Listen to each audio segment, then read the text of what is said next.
2007년 MBC에서 방영한 다큐멘터리 중에 메이드 인 차이나 없이 살아보기라는 프로그램이 있었습니다. 2007년에 한국과 일본과 미국에서 한 가정씩 택하여 촬영된 다큐멘터리로서 집 안에 있는 중국산 제품을 모두 컨테이너에 실어 보낸 후 일주일을 어떤 중국 제품도 없이 살아보는 그런 프로그램이었습니다. 자발적으로 참여 신청을 받아 진행된 프로그램인데, 사람들이 처음에는 별 고민 없이 이 프로그램 참여를 결정했다가 중국산 물건들이 집 안에서 빠져나가는 것을 보면서 당황하기 시작했습니다. 텔레비전, 에어컨, 천장에 달려있는 전등, 신발, 장난감, 우산 등 거의 모든 영역에서 메이드 인 차이나가 발견되었습니다. 우리나라에서 참여한 가정은 아빠, 엄마, 그리고 아이들 셋, 5식구가 사는 가정이었는데, 이 가정에 우산이 15개가 있었어요. 이 15개 중에 메이드 인 차이나 몇 개였을까요? 15개였습니다. 당시가 장마철이었는데 아이들이 유치원에 갈 때 쓸 우산이 없어서 엄마가 임시방편으로 그 세탁소에서 가지고 오는 그 비닐 있죠. 그 비닐로 우위를 만들고 신문지로 이렇게 머리에 임시방편으로 우산을 만들어서 유치원에 보내더라고요. 일본이 우리보다 더 습하고 더 여름철이 더 더운데, 일본에서는 에어컨이 메이드 인 차이나였어요. 그래서 그거를 사용을 중지시켜 놨는데 한 아이가 심한 열병에 걸려서 그 아이한테만 에어컨 있는 방을 할애하고 그 아이는 이렇게 에어컨을 사용할 수 있게 해주었다는 웃지 못할 해프닝도 있었고, 미국에 있는 가정에서는 남자아이의 방에서 메이드 인 차이나를 발견하고 그걸 꺼내려다가 포기했어요. 그리고 그냥 그 방을 닫아버렸어요. 그 방 안에 있는 모든 장난감과 제품들이 거의 다 메이드 인 차이나여서 그냥 그 방 자체를 폐쇄시켰다고 합니다. 우리나라에서도 그 15개가 전부 다 메이드 인 차이나였다고 했는데, 우산이, 그 가정이 이제 우산을 사려고 일반 이렇게 대형 마트에 갔더니 메이드 인 차이나 없는 우산을 발견하기가 어려웠다고 해요.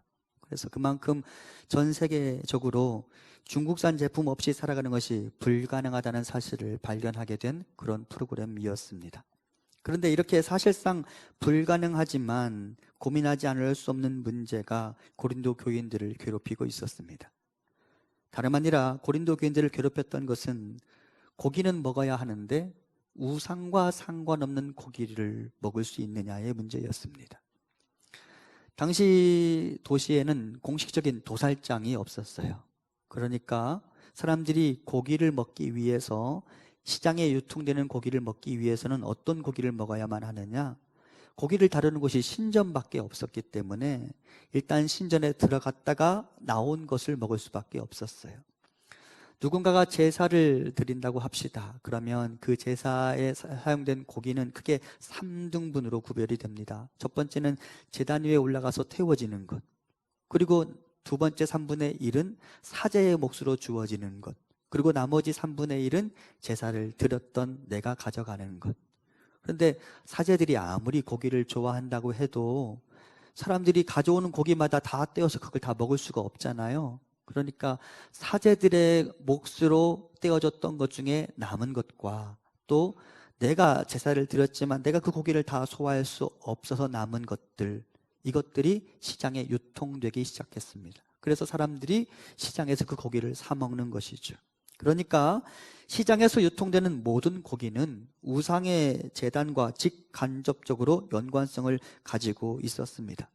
그러므로 고린도 교인들이 고기를 먹기 위해서는 갈등을 겪을 수밖에 없었습니다. 왜 그러느냐? 이미 고린도 교인들을 포함한 이방인들에게 예루살렘 공의회, 교회 협의체에서 다음과 같은 결의안을 모든 교회에 다 보냈기 때문입니다. 사도행전 15장 29절입니다.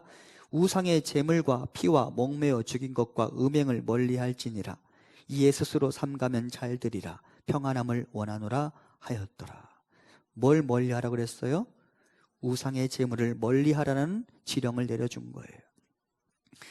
이와 같은 내용을 알고 있던 고린도 교인들이 세 갈래로 찢어지기 시작했습니다. 첫 번째, 유대인 크리스찬, 그리고 이방인 크리스찬이 두 갈래로 나눠지기 시작했습니다.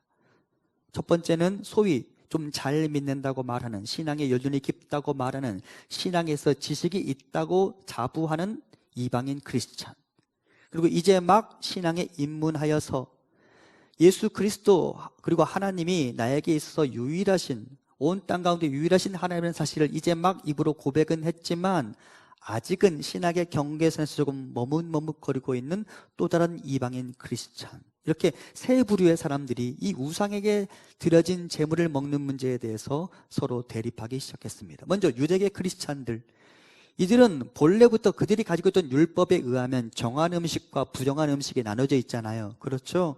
그러니까 이 사람들은 음식을 먹는 데 있어서는 법을 지키기로 이미 훈련된 사람들입니다. 그래서 이 사람들은 우상에게 드려진 고기를 어떻게 먹을 수가 있느냐, 우리는 절대 용납할 수 없다라고 말하면서 아무런 양심의 거리낌도 없이 고기를 먹는 이방인 크리스찬들을 비난하고 비판하기 시작했습니다. 어떻게 그럴 수가 있느냐. 그리고 소위 지식이 있다고 말하는 이방인 크리스찬들, 이들도 할 말은 있었습니다. 너희나 나나 우리 똑같이 고백하지 않느냐, 우상은 아무것도 아니며 우상은 없다고 고백하지 않느냐, 온 땅 가운데 여호와 하나님만이 유일한 참신이라고 고백하지 않느냐, 그런데 그 우상에게 올려졌다가 나온 고기가 무슨 의미가 있느냐, 그거 먹어도 되지 않느냐라고 주장하는 사람들이 있었습니다. 그러면서 이들은 교회 공동체 안에 모든 사람들에게 고기 먹어도 돼 라고 말하기 시작했습니다. 그런데 이들의 이 말에 갈등을 겪는 사람들이 있었으니 제가 앞서 말씀드린 세 번째 부류의 사람들, 이제 막 신앙 안으로 들어왔지만 아직은 신앙에서 경계선에 있는 사람들, 이들은 하나님이 우리에게 있어서 유일한 신이라는 사실을 이제 막 입술로 고백했지만 마음 한구석에 어떤 갈등이 남아 있었느냐. 내가 얼마 전까지 저 신전에서 제사를 드렸어요. 그리고 이제 교회로 왔어요. 그런데 마음에 어떤 갈등이 있느냐. 내가 지금 비록 이곳 교회에서 예배를 드리고 있기는 하지만 저 신을 노하게 하면 안 될 텐데, 저 신전에 있는 신에게도 좀 가서 그를 달래주어야 할 텐데 라는 마음의 갈등이 있었어요. 그런데 이렇게 갈등하는 이들에게 이방인 크리스찬 중 소위 지식이 있다고 하는 사람들이 말하기 시작합니다. 먹어도 돼, 그거 아무것도 아닐 가지고 무슨 갈등을 하냐라고 말하기 시작하니까 이들이 안 그래도 갈등을 겪고 있던 차에, 양심의 갈등을 겪고 있는 상황에서 이방 신전에 가서 고기를 먹기 시작했습니다. 그리고 사도 바울은 이와 같은 갈등과 대립과 분열의 양상 속에서 서로를 향한 비난과 비판의 소리가 가득한 고린도 교회에 대해서 염려하기 시작했습니다. 고린도 교인들도 이 문제가 그리 간단한 게 아니라는 사실을 알게 되었고요. 그래서 사도 바울에게 질문합니다. 우상에게 드려진 제물을 먹어도 됩니까? 그리고 바울이 이에 대하여 답을 하는데요, 이 질문에 대한 답이 매우 길어요. 오늘 본문이 지금 8장인데 9장과 10장까지 이어집니다. 특히 8장과 10장에서 이 우상의 제물을 먹는 문제를 다루는데 각각 조금 다른 관점에서 바라보면서 답변을 제시하고요. 오늘 우리는 8장의 관점에서 이 부분을 살펴보도록 하겠습니다. 사도 바울이 말하기 시작합니다. 우상의 제물에 대하여는. 여러분께 이쯤에서 한 가지 질문을 해보도록 하겠습니다. 여러분, 콩국수에는 설탕을 뿌려야 합니까? 소금을 뿌려야 합니까? 토마토를 먹을 때는 설탕을 뿌려야 합니까? 소금을 뿌려야 합니까? 제가 여론을 사전에 조사해 보았습니다. 콩국수에는 소금이 조금 더 많더라고요. 그런데 제가 살던 전라도 저 아랫동네는 설탕을 뿌려 먹습니다. 토마토는 설탕이 좀 많더라고요. 그런데 어떤 사람들이 그거는 좀 무식한 거라고, 소금을 뿌려야 제맛이 난다고 말하는 사람들이 있더라고요. 정답이 있습니까? 없습니까? 어느 부부가 이혼 조정을 위하여 판사 앞에 서 있습니다. 그들의 부부싸움의 시작점을 묻는 판사 앞에서 남편이 대답합니다. 감자는 설탕을 찍어 먹어야 하는데 아내가 소금을 가져와서 먹으라고 해서 그때부터 싸우게 되었습니다. 그리고 이 말을 들은 재판관이 말합니다. 감자에 소금이 웬 말이고 설탕이 웬 말입니까? 우리 강원도에서는 감자는 고추장에 찍어 먹습니다. 박선아 집사님 맞아요? 네, 맞답니다. 여러분, 이 문제에 정답이 있습니까? 없습니까? 예수님께서 이 부분에 대해서 답해 주신 게 있습니까? 없습니까? 이렇게 하나님께서 말씀해 주신 적이 없는데 사람들 사이에 문제가 되는 사항들을 지칭하는 헬라어 한 단어가 있으니 그 단어가 아디아포라라는 단어입니다. 아디아포라라는 말은 대수롭지 않은 이라는 의미를 갖고요, 하나님께서 명령하시지도 그렇다고 금지하시지도 않은 행동들을 의미합니다. 즉 이 말대로라면 이렇게 해도 되고 저렇게 해도 된다라고 볼 수 있는 행동들, 그것이 바로 아디아포라라고 말할 수 있습니다. 바울과 고린도 교인들이 다루고 있는 우상의 제물을 먹는 문제, 사도 바울에게는 이것은 아디아포라의 문제였습니다. 8장 8절을 봅니다. 음식은 우리를 하나님 앞에 내세우지 못하나니 우리가 먹지 않는다고 해서 더 못 사는 것도 아니고 먹는다고 해서 더 잘 사는 것도 아니니라. 그러니까 무엇을 먹느냐 마시느냐가 우리 삶에 그렇게 중요한 것이 아니다. 하나님이 그 부분에 대해서 우리에게 어떤 지침을 주신 적이 없다라고 말씀하는 것이죠. 그런데 신앙생활을 하다 보면 의외로 이런 아디아포라의 문제 때문에 갈등을 경험하는 경우가 허다합니다. 조금 노골적으로 이야기해 보려고 합니다. 여러분, 제가 슈퍼에 가서 맥주 한 캔을 샀습니다. 그건 죄입니까? 아닙니까? 그럼 이렇게 좀 더 노골적으로, 제가 거기서 마셨습니다. 그건 죄입니까? 아닙니까? 1부 때는 답이 통일돼서 나왔는데 2부는 아직 좀 선명하지 않네요. 성경은 우리에게 술을 먹지 말라고 합니까? 안 합니까?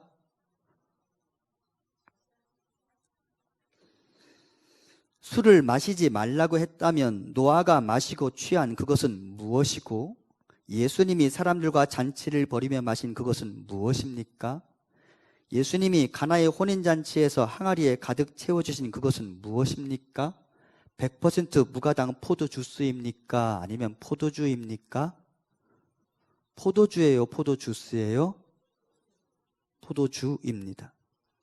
제가 하도 궁금해서 이번 주 중에 우리 교회 모 집사님께 카톡을 드려보았습니다. 죄송한데 집사님, 이거 그냥 인용할게요. 제가 인용 허락을 못 받아서 생각해 보니까. 제가 이렇게 문자를 드렸습니다. 집사님, 혹시 남편 집사님 결석 있을 때 병원에서 의사가 맥주 마시면 돌이 잘 나온다는 말씀 하시는 거 들어본 적 있어요? 설교 준비 중에 모 집사님, 네, 물, 맥주 많이 마시고 뛰는 운동 하라고 했어요. 이 상황에서 저는 모 집사님의 남편이 맥주를 마셨는지 아닌지 저는 잘 모릅니다. 하지만 저는 평상시에 이 모 집사님의 남편의 신앙을 믿고 그분을 신뢰하기 때문에 저는 모 집사님의 맥주를 마셨는지 안 마셨는지 저는 별로 궁금하지 않습니다. 만일 이 집사님의 남편이 슈퍼에서 맥주를 구입해서 마셨다면 이 집사님은 죄를 지은 것입니까? 아닙니까? 그렇다면 제가 슈퍼에서 맥주를 구입해도 됩니까? 안 됩니까? 큰일 날 소리들 하시네 이제.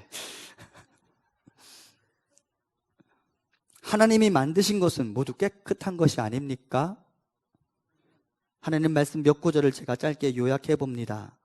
지금 신이 나신 분들이 몇 분 계시는데, 로마서 14장 20절입니다. 만물이 다 깨끗하다. 디모데전서 4장 4절, 하나님께서 지으신 모든 것이 선함에 감사함으로 받으면 버릴 것이 없나니. 고린도서 10장 26절, 땅과 거기 충만한 것이 주의 것입니다. 우리가 술과 담배를 터부시하지만 그것들은 하나님이 만드신 식물과 곡물들에서 만들어진 것 아닙니까? 그렇다면 그것을 먹고 마시는 것은 죄입니까? 아닙니까? 하나님이 이것에 대해서 말씀하셨어요? 안 하셨어요? 이것은 결국 디아포라의 문제입니다. 그분이 내신 오카는 목사님 한 20년 전 설교를 제가 들어보았는데 이 부분을 회색지대라고 부르더라고요. 흰색도 아니고 검은색도 아니다. 하나님 이 부분에 대해서 말씀하신 것이 없다. 다만 그것에 중독되는 것, 절제하지 못하고 끊어내지 못하는 것, 그리고 그것으로 이성과 분별력을 상실하게 되는 것, 내 몸을 더럽히고 나 스스로의 몸을 해치는 것이 옳지 않은 것입니다. 특히 술은 사건 사고와 깊은 연관성을 가지고 있습니다. 요즘 제가 이렇게 매스미디어들을 보면서 세상에서 제일 억울한 죽음 뭘까? 음주운전 한 사람에게 사고당하는 것, 세상에서 제일 억울한 죽음인 것 같습니다. 이런 면에서 술, 절대 임박이면 안 되고 술에 대해서 우리가 절제력을 상실하면 안 된다고 말씀드릴 수 있습니다. 하지만 그것 한 모금 마시는 것이야말로 디아포라의 문제입니다. 아멘 하고 싶은데 지금 아멘 못하는 분들 계실 거예요. 사실 예수님께서 바리새인들과 계속해서 부딪혔던 것이 바로 디아포라의 문제가 아닙니까? 안식일에 밀을 비벼 먹었다고 정죄하고 안식일에 사람을 고쳤다고 정죄하고, 그렇죠? 주님 철저하게 바리새인과 서기관들과 디아포라의 문제 때문에 싸우셨어요. 그것 때문에 사람들을 정죄하고 비난해서는 안 된다고. 여러분 어린 시절을 한번 생각해 보십시오. 어린 시절 여러분 주일날 가게 가서 뭐 사 먹은 적 있어요? 없어요?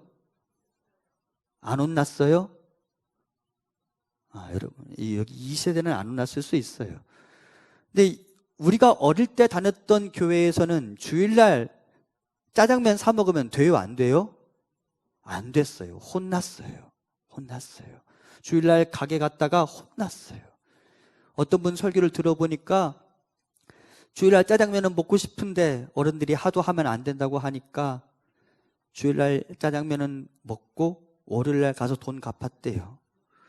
그렇게 해서 안 혼나려고 했대요. 어린 시절을 가만히 생각해 보면 주일에 뭐 하지 마라가 얼마나 많았는지 모릅니다. 물론 그렇게 해서 예수님을 더 잘 믿어보고 싶은 열정이 있었기 때문에 그와 같은 이야기들이 나왔을 것입니다. 술과 담배의 문제도 마찬가지입니다. 우리나라 선교사님들이 우리나라에 들어와 보니까 농한기에 사람들이 할 일이 없으니까 다 모여서 뭘 하느냐? 다 노름을 하는 거예요. 그 노름의 현장에 뭐가 빠지지 않았을까요?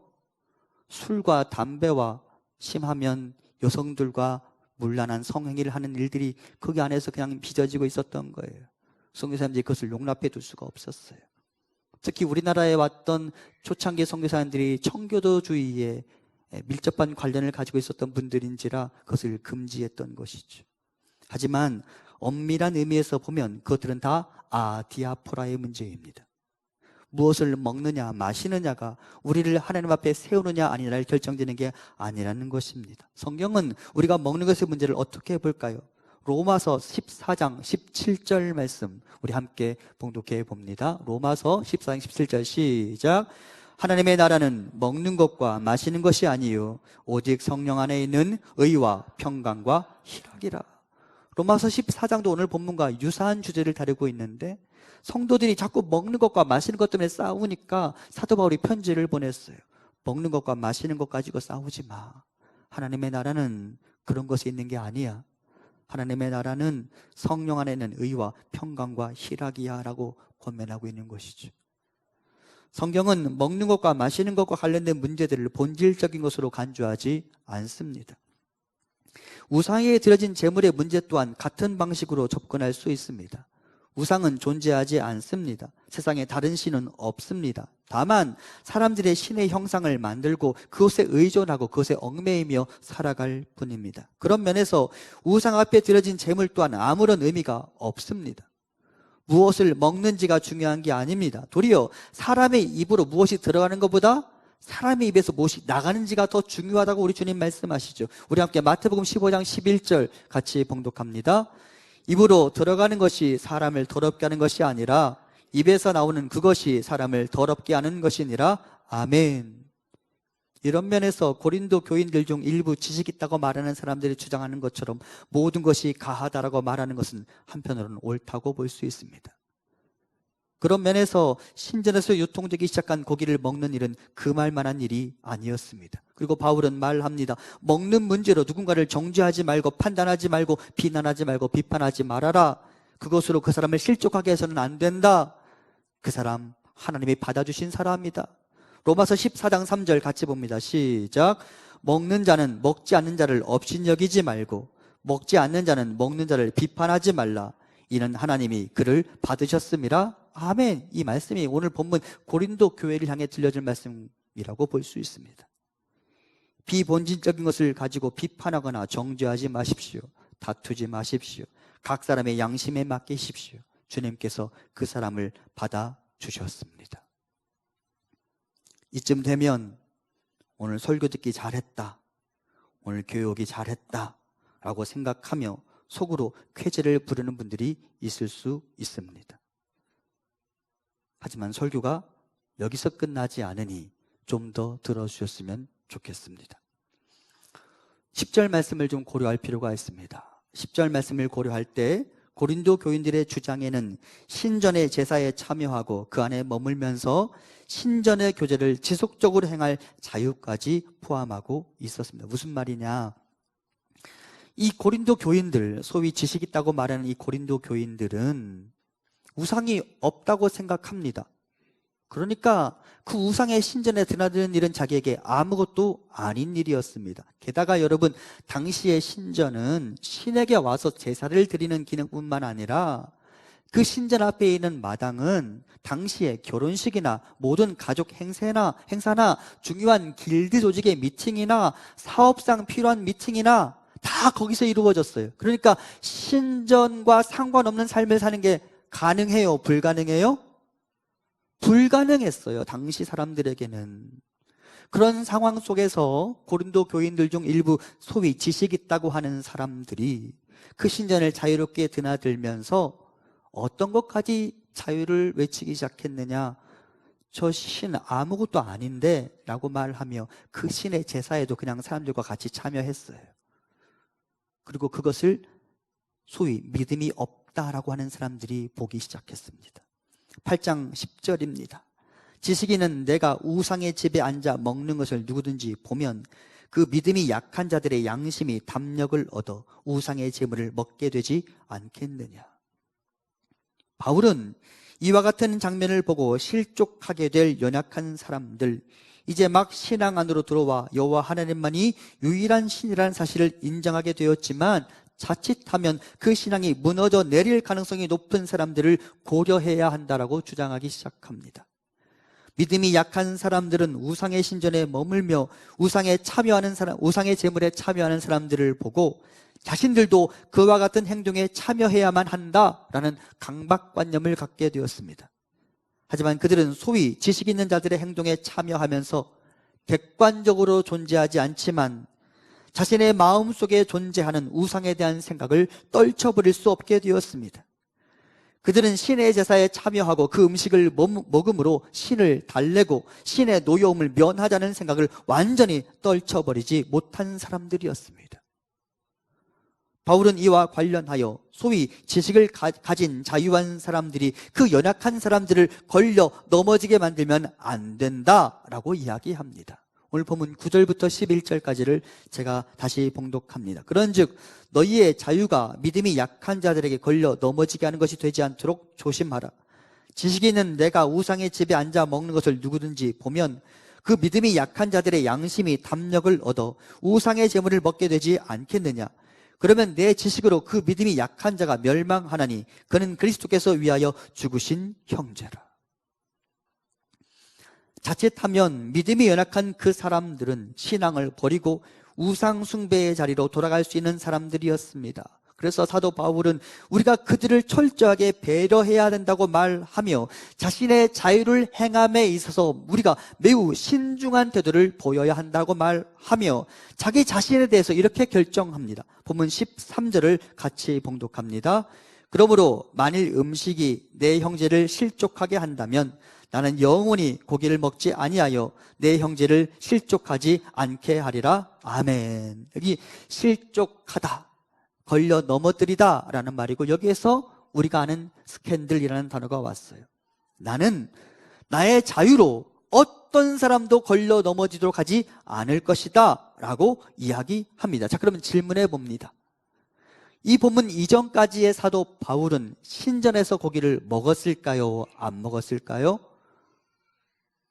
먹었어요. 사도 바울에게도 신전에서 저 고기 먹는 것 양심에 아무런 가책이 없었으니까. 하지만 사도 바울이 이제 알게 되었습니다. 내가 이 고기를 먹는 것으로 인하여 어떤 이들이 믿음의 대열에서 일탈할 수 있다는 사실을 내가 알게 되었다. 그러므로 이제 나는 결정한다. 나는 내 자유를 사용할 것을 포기한다. 나는 이제 더 이상 신전에서 고기를 먹지 않을 것이다.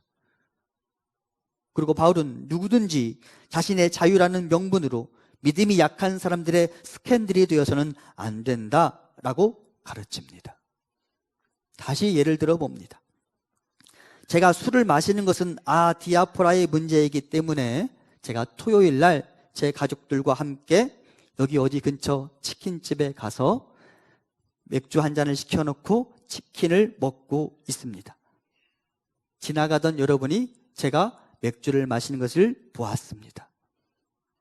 그렇다면 여러분 중 어떤 분들은 목사가 술을 마시다니, 술 기운에 강대상에 올라가 설교를 하다니 라고 생각하면서 저를 비난하고 목사 자질이 의심된다고 생각하고 제 설교 시간에 등을 보이고 출입구 쪽을 향해 고개를 돌리는 분들이 있지 않겠습니까?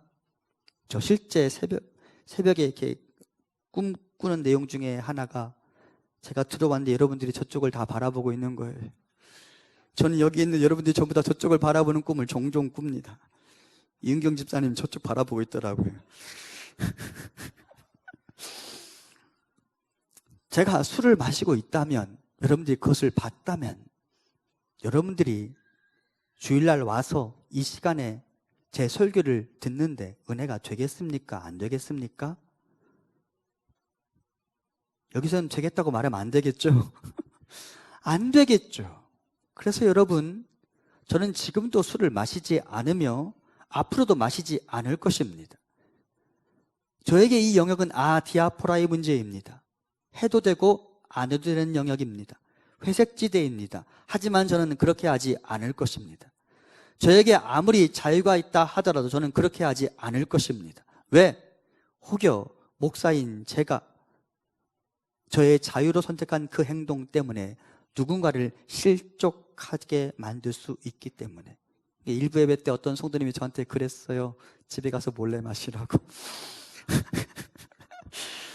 그러지도 않을 것입니다. 그렇게 하지 않을 것입니다. 제 자유를 사용할 권리를 저는 포기할 것입니다. 제가 누군가에게 걸림돌이 되지 않기 위해서. 저는 저의 자유로 성도 중 어떤 사람도 실족시키지 않을 것입니다. 그 사람은 그리스도께서 핏값으로 사신 형제이기 때문입니다. 만일 내가 그 형제의 믿음에 상처를 내고 그 형제의 마음에 상처를 내고 그 사람을 걸려 넘어뜨리게 만든다면 난 그 사람에게 뿐만 아니라 예수 그리스도에게 죄를 짓는 것이기 때문입니다. 본문 12절을 우리 같이 봉독해 봅니다. 이같이 너희가 형제에게 죄를 지어 그 약한 양심을 상하게 하는 것이 곧 그리스도에게 죄를 짓는 것이니라. 아멘. 제가 제 자유라고 외치며 누군가의 마음을 상하게 만들었다면 하나님 뭐라고 말씀하시느냐? 그것은 그 형제에게 죄를 짓는 것일 뿐만 아니라 나에게 죄를 짓는 거야 라고 하나님 말씀하십니다. 왜? 내가 핏값으로 산 아들이니까, 내가 내 핏값으로 산 내 딸이니까. 내 옆에 있는 내 형제를 실족하게 하지 마십시오. 그들은 예수 그리스도께서 핏값으로 대속한 사람들이 아닙니까? 내 옆에 있는 지체를 연약한 그릇으로 알고 조심스럽게 다루어야 합니다. 내 옆에 있는 그 사람에게 상처를 입히면 우리 주 예수 그리스도의 몸에 상처를 입히는 것과 다름없습니다. 우리 주님 이렇게 말씀하셨습니다. 마태복음 25장 40절입니다. 임금이 대답하여 이르시되 내가 진실로 너에게 이르노니 너희가 여기 내 형제 중에 지극히 작은 자 하나에게 한 것이 곧 내게 한 것이니라 하시고.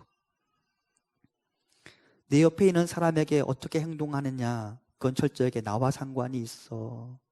내가 내 형제를 아프게 하고 속상하게 하면 나를 속상하게 하는 거야 라고 말씀하시죠.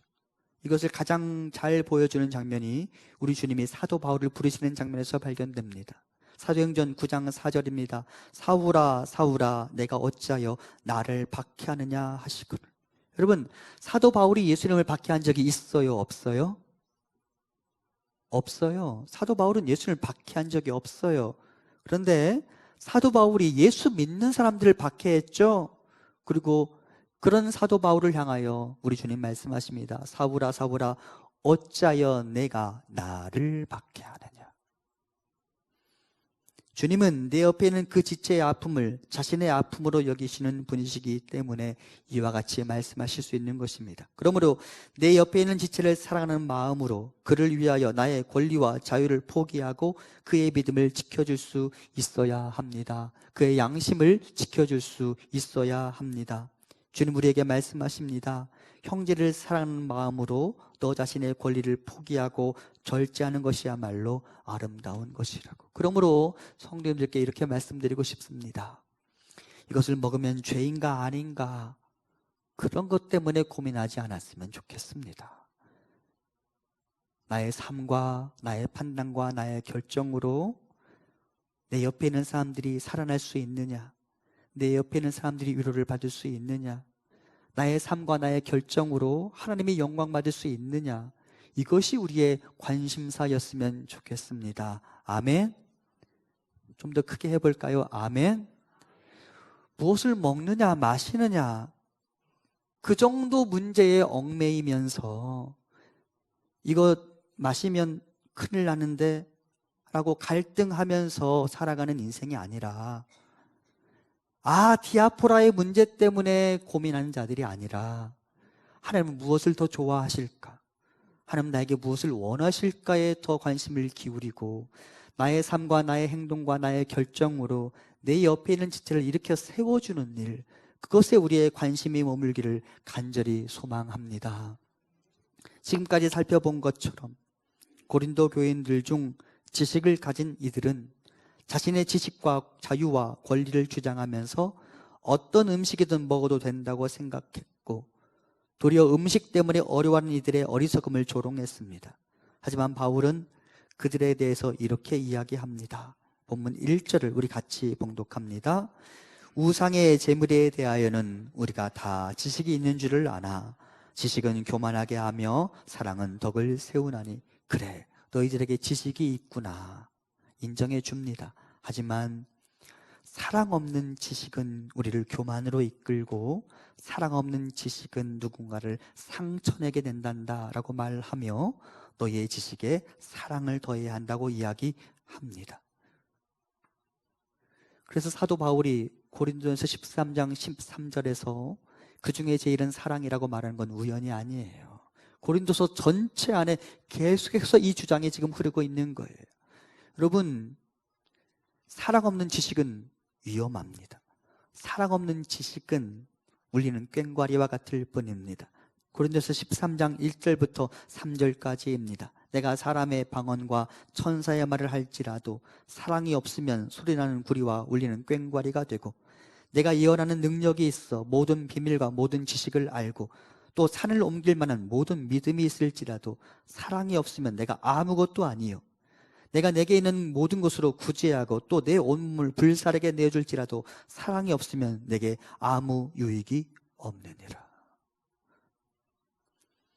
지식 없는, 사랑 없는 지식은 교만으로 이어지며 다른 사람을 해치는 살해의 도구, 걸려 넘어지게 만드는 스캔들이 될 수 있습니다. 그러므로 우리의 삶에 가장 먼저 추구해야 될 것이 있다면 사랑인 것입니다. 하나님은 베드로 사도를 통해 신의 성품에 대해서 소개합니다. 무엇이 신의 성품인지 베드로 후서 1장 5절부터 7절입니다. 그러므로 너희가 더욱 힘써 너희 믿음의 덕을, 덕의 지식을, 지식의 절제를, 절제의 인내를, 인내의 경건을, 경건의 형제 우애를, 형제 우애의 사랑을 더하라. 지식으로 멈추지 않아요. 지식 위에 다른 것들을 쌓아가야 해요. 그 마지막에 뭘 쌓아야 한다고요?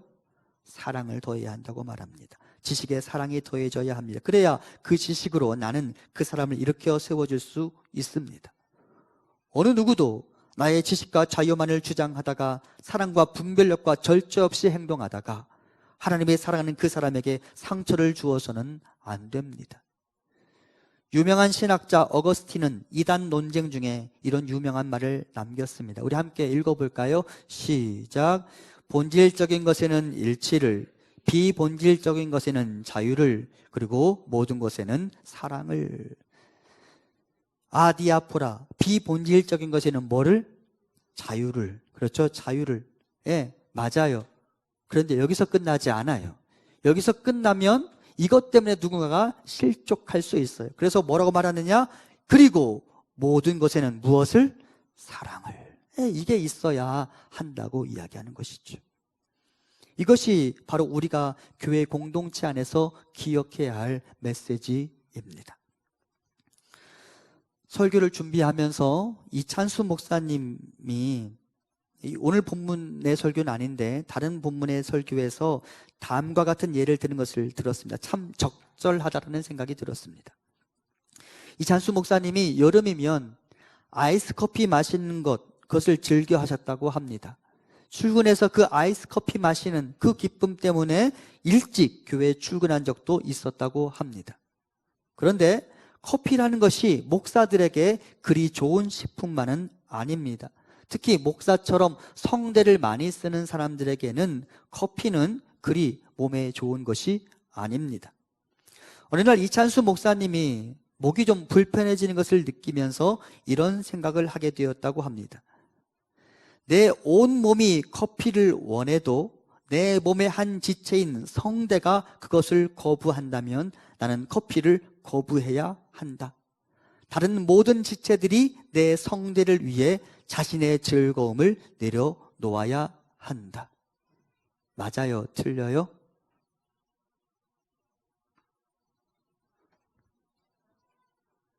반응이 이렇게 시원찮아요. 내가 그거 계속 마시면 이거 못 쓴대요. 그러면 나는 목사를 못 해요. 그럼 나 계속 자유니까 마셔도 돼요? 그럼 이 말이 맞아요? 틀려요? 이젠 좀 답해 주셔서 감사합니다. 맞는 말이죠. 그래야 성대를 포함한 내 온몸이 삽니다. 나의 자유와 지식도 소중하지만 사랑이 결핍된 자유와 사랑은 나 한 사람만 세울 뿐입니다. 하지만 내가 나의 자유를 제한하고 절제하고 나의 지식에 사랑을 더할 때 나는 나 한 사람뿐만 아니라 내 주변에 바로 그 사람을 일으켜 세워줄 수 있을 것입니다. 그리고 그것이 하나님이 나에게 원하시는 모습입니다. 여러분, 하나님을 잘 안다고 생각하십니까? 그렇다면 나의 지식이 온전한지 아닌지 알기 위해 나에게 있어서 꼭 점검되어야 할 사항이 무엇일까요? 하나님을 향한 참 지식은 반드시 사랑으로 검증되어야 합니다. 요한일서 4장 8절을 같이 봅니다. 시작. 사랑하지 아니하는 자는 하나님을 알지 못하나니 이는 하나님은 사랑이심이라. 아멘.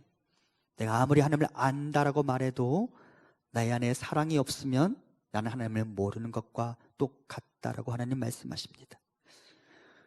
오늘 말씀 기억하며 디아포라 그따위 문제에 우리의 에너지를 쏟아붓지 않았으면 좋겠습니다. 그런 것에 집착하지 않았으면 좋겠습니다. 지식에 사랑을 더하는 성도, 그 사람에게 스캔들이 되지 않는 성도가 되리라 다짐하면 좋겠습니다.